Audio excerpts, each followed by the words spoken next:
নমস্কার, জয় to Hahnemann, জয় হোমিওপ্যাথি। আজ আমি মেয়েদের মাসিকের ব্যথা নিয়ে কিছু বলবো এবং এই মাসিকের ব্যথার সময় কি করলে আপনি ভালো থাকবেন সেই সম্বন্ধে দু চার কথা বলবো। মাসিক বা মেনস্ট্রুয়াল পিরিয়ড মেয়েদের একটি স্বাভাবিক জৈবিক প্রক্রিয়া। খিদে, ঘুম, পায়খানা, প্রস্রাবের মতনই এটা একটি জৈবিক প্রক্রিয়া। এখন মাসিকের সময় ব্যথা কেন হয়? মাসিকের রক্তস্রাবের আগে ও রক্ত সময়ে পেটে ব্যথা সহ যেসব উপসর্গগুলো হয় তাদেরকে মাসিকের ব্যথা বলা হয়। উপসর্গগুলো একসঙ্গে ডাক্তারি পরিভাষায় আমরা ডিসমেনোরিয়া বলে উল্লেখ করা হয়। এই ধরনের মাসিকের ব্যথা নিয়ে অনেকে অনেক রকম আলোচনা করেছেন, কিন্তু আমি যেটুকু বলবো সেটুকু, এটি কয় প্রকার ও কি কি কেন হয় এই সম্বন্ধে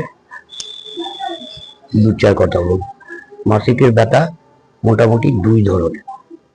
সাধারণত একজন মহিলার এক এক ধরনের ব্যথা, অন্য অনেকের দু ধরনের ব্যথা মিশিয়ে হতে পারে।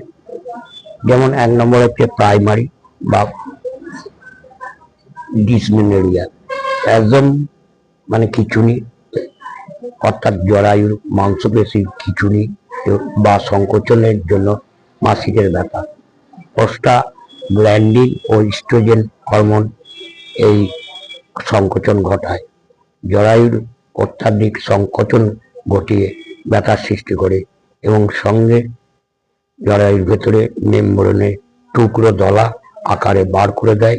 একে ক্লটিং বলা হয়। সাধারণত তলপেটে ব্যথা হয়, তবে থাইয়ের ভিতরের দিকে ও কোমরেও ব্যথা হতে পারে। মাসিক শুরু হওয়ার 2-3 দিন আগে থেকে এই ব্যথা শুরু হয় এবং মাসিক শুরু হলে 1-2 দিনের মধ্যে ব্যথা সেরে যায়। এবার সেকেন্ডারি বা কনজেস্টিভ ডিসমেনোরিয়া। কনজেশন শব্দের অর্থ হচ্ছে শরীরের রস বা রক্ত জমা। অতিরিক্ত রক্ত জমার ফলে মাসিকের সময় ব্যথা হয়। স্তন, পেট, যৌনাঙ্গ, কবজি, গোড়ালি মাসের অন্যান্য দিলের তুলনায় ফুলে যায়।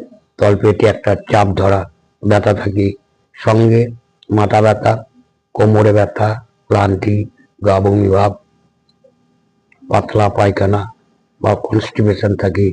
এই ব্যথা মাসিকের প্রথম দিন থেকে শুরু হয়ে পিরিয়ড চলাকালীন পুরো সময় বর্তমান থাকে। বিশেষজ্ঞরা বলেন ইস্ট্রোজেন ও প্রোস্টেজেনের হরমোনের ভারসাম্যের অভাব করলে, প্রোজেস্টেরনের তুলনায় ইস্ট্রোজেন অনেক বেশি মাত্রায় থাকলে কনজেসিভ ডিসমেনোরিয়া হয়। অনেক সময় কনজেস্টিভ ডিসমেনোরিয়ার পেছনে অন্য কোনো রোগ লুকিয়ে থাকতে পারে। বিশেষ করে আগে যাদের ব্যথা হতো না কিন্তু এখন হচ্ছে, তাদের চিকিৎসকের কাছে গিয়ে ভালোভাবে পরীক্ষা করানো দরকার। যেসব কারণগুলি বেশিরভাগ ক্ষেত্রে দেখা যায় সে কারণগুলি হলো তলপেটের মধ্যে জীবাণু সংক্রমণ, যৌন সংসর্গের পরে অনেক সময় যৌন সঙ্গীত থেকে মহিলাদের জরায়ু ও ফ্যালোপিয়ান টিউবের জীবাণুর সংক্রমণ হয়। এদের অনেক সময় মাসিক বেশি পরিমাণে এবং দুর্গন্ধযুক্ত স্রাব হয়। ওভারিয়ান সিস্ট, অর্থাৎ ওভারি সিস্ট, ওভারি বা ডিম্বথলির ভেতরে রস ভরে গিয়ে মাসিকের সময় ব্যথা হতে পারে। জরায়ু থাইরয়েড টিউমার, জরায়ুর ভেতর টিউমার থাকলে কনজেশন হয়ে অতিরিক্ত স্রাব ও ব্যথা হয়। 4 নম্বর এন্ডোমেট্রাইটিস, জরায়ুর ভেতরের পর্দাকে এন্ডোমেট্রিয়াম বলে। এই এন্ডোমেট্রিয়াম জরায়ুর সঙ্গে সঙ্গে তলপেটে এবং শরীরের অন্য কোনো অংশে বাড়তে পারে। মাসিকের সময় এই সব অংশে প্রচন্ড ব্যথা হতে পারে।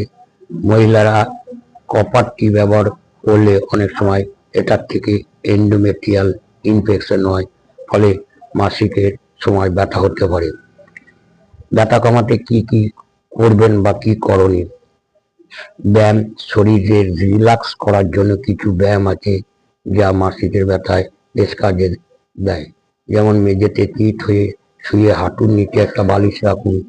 এরপর এক এক করে পায়ের পাতা, ডিম, থাই, পাছা, তলপেট, বুক, গলা ও মুখ অবধি এক এক জায়গায় মাংসপেশি শ্বাস টেনে ধরে 10 সেকেন্ড টাইট করে রাখতে হবে ও তারপর আস্তে আস্তে শ্বাস ছেড়ে পেশি রিল্যাক্স করতে হবে।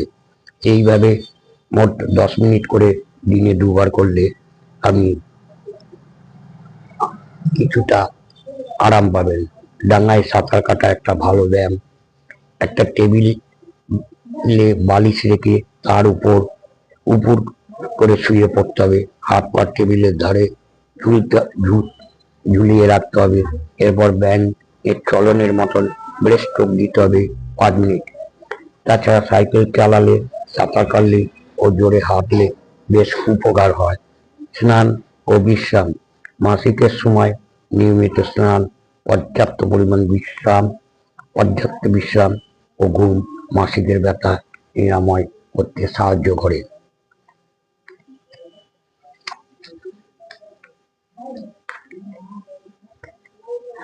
গরম সেক ও ম্যাসাজ, মাসিকের ব্যথা করতে এটা সবচেয়ে বহুল প্রচলিত একটা পদ্ধতি। তলপেটে গরম সেক ও ম্যাসাজ মাংসপেশির মধ্যে রক্ত সঞ্চালন বৃদ্ধি করে এবং কিস দ্বারা ভাবনা কমায়। ম্যাসাজের একটি বিশেষ পদ্ধতি অনুসরণ করলে অনেক সময় ভালো কাজ হয়। তা হলো, একদিকে কোমরের হাত থাকে ইংরেজিতে ভি এর মতন, যৌনাঙ্গের কাছে চুলের উপরিভাগ পর্যন্ত আঙুলের ডগা দিয়ে এবং যৌনাঙ্গের চুলের রেখার উপর বৃত্তাকারে ঘুরিয়ে ম্যাসাজ করুন, উপকার হবে। খাওয়া দাওয়া, মাসিকের সময় বিভিন্ন রকম পুষ্টিকর খাবার, ফল, শাক, সবজি, দুধ খেতে হবে। অতিরিক্ত নুন, চা, কফি ও চিনি অনেক সময় মাসিকের ব্যথা বাড়িয়ে দেয়, তাই এইগুলো বর্জন করতে হবে। প্রচলিত চিকিৎসা পদ্ধতিতে ইস্ট্রোজেন ও প্রোজেস্টেরনের হরমোনের মাত্রায় ভারসাম্যের অভাবে মাসিকের ব্যথা হচ্ছে ধরে নিয়ে চিকিৎসা করা হয়। কিন্তু এই হরমোন প্রতিস্থাপন চিকিৎসার অনেক পার্শ্ব প্রতিক্রিয়া আছে, তাই নিরাপদ নয়। এমনকি দীর্ঘদিন হরমোন ট্যাবলেট বা ইঞ্জেকশন নেওয়ার পর যারা এতে ক্যান্সার হতে দেখা গেছে। মাসিকের ব্যথায় হোমিওপ্যাথিতে খুব সুন্দর ফল পাওয়া যায়। অবশ্যই ব্যথার কারণ ও উপসর্গ জানা জরুরি, তবে এক একজন রোগীর এক এক রকম উপসর্গ দেখা দেয়, তাই হোমিওপ্যাথিতে রোগ অনুযায়ী ওষুধ এক একজন ব্যক্তির এক এক রকম বা আলাদা। সাধারণত রোগীর উপসর্গ, খিদে, ঘুম, ঘামের প্রকৃতি, স্বপ্ন, পারিবারিক ব্যক্তিগত রোগের ইতিহাসের উপর ভিত্তি করে ওষুধ নির্বাচিত হয়। আপনারা সঠিক হোমিওপ্যাথের কাছে যান এবং মানে নীতি অনুসারে তিনি নিশ্চয় আপনার সঠিক চিকিৎসা দেবেন, এই আশা রেখে আজকের ভিডিও এখানেই শেষ করলাম। আপনারা সকলে ভালো থাকুন, সুস্থ থাকুন, আনন্দে থাকুন। নমস্কার। এবং আমার এই ইউটিউব চ্যানেল সাবস্ক্রাইব করুন এবং নতুন নতুন ভিডিও দেখতে থাকুন। আজকে এখানেই শেষ করলাম।